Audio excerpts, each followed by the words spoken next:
Yeah, no? So let's discuss naman the difference between adultery and concubinage. So let's go to the basics, no? The basic difference. Adultery is committed by the wife and concubinage is committed by the husband. Plain and simple. No? Adultery, wife; concubinage, husband. Adultery is committed by a wife by having sexual intercourse or by having sex with a man other than his husband. So, if makikipagtalik daw yung babae sa kahit sinong lalaki na hindi niya asawa, that is adultery. Plain and simple. When you go to the definition of concubinage, concubinage is committed by a husband who has sexual intercourse with the woman other than his wife under, number one, scandalous circumstances. Dapat yung sexual intercourse under concubinage is under scandalous circumstances. And that's not the only way of committing concubinage.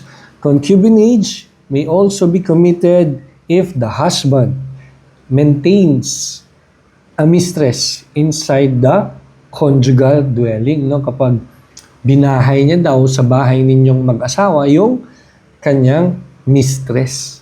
Okay, and another way of committing concubinage is if the husband cohabits with the woman other than his wife in another place or dwelling. So, hindi niya nga binahay sa bahay ninyo, pero nagsama naman sila sa ibang lugar. That is concubinage. So take note, there are three ways of committing concubinage. The first one is having sexual intercourse under scandalous circumstances. The second one is maintaining the mistress in your conjugal dwelling. And the third one is cohabiting with another woman other than your wife in a conjugal dwelling. So that's the first difference. The second difference is under adultery, you do not need scandalous circumstances, no? One sex equals one count of adultery.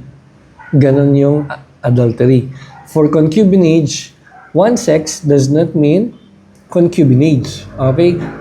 That sexual intercourse must be under scandalous circumstances. That's why people claim concubinage is harder to prove because you're not merely proving that the sexual intercourse occurred, but that sexual intercourse occurred under scandalous circumstances.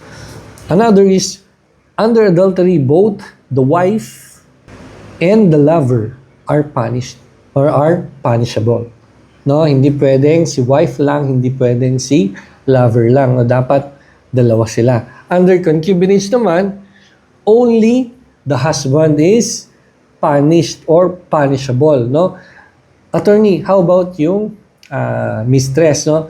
The mistress may only be punished if she knew of the existence of the marriage. Kung alam niya, nakasal yung lalaki, pero talik pa rin siya under scandalous circumstances or nakibahay siya, no? That is the time that the mistress may also be punishable or criminally liable.